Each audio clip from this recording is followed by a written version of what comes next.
C'est au XVIe siècle que l'art de la distillation des vins charentais a débuté.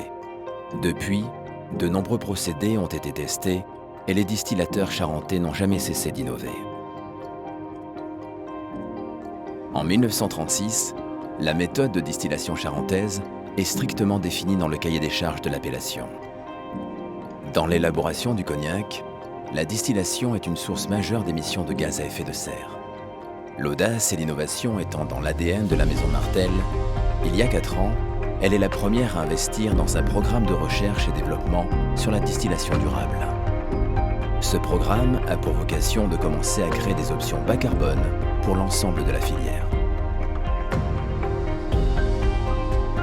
Cette innovation, développée par des entreprises locales, repose sur un procédé qui va permettre une réduction considérable de l'empreinte carbone. C'est par le biais d'un échangeur qui transporte un fluide chargé en calories que le mécanisme de chauffe de l'alambic est rendu possible. Cet échangeur s'adapte sur n'importe quel alambic et ne nécessite donc pas le remplacement du matériel existant.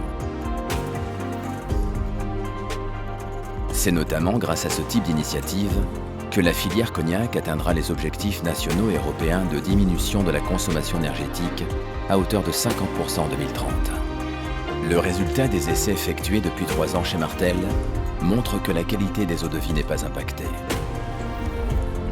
Martell étant la seule grande maison de cognac à distiller sans lie, elle a contribué à ce que d'autres maisons de l'AOC testent ce procédé sur des vins contenant des lies et ainsi s'assurer du maintien des critères qualitatifs du cahier des charges.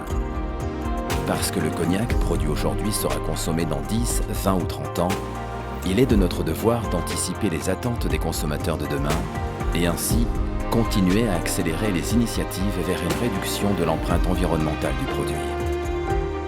La maison Martell ne s'arrête pas là, elle poursuit son engagement pour aller encore plus loin avec des innovations de rupture, dans le but d'optimiser la performance énergétique du dispositif. Elle identifie et teste désormais un procédé circulaire capable de créer des sources d'énergie réutilisables en valorisant celles naturellement créées au cours du processus.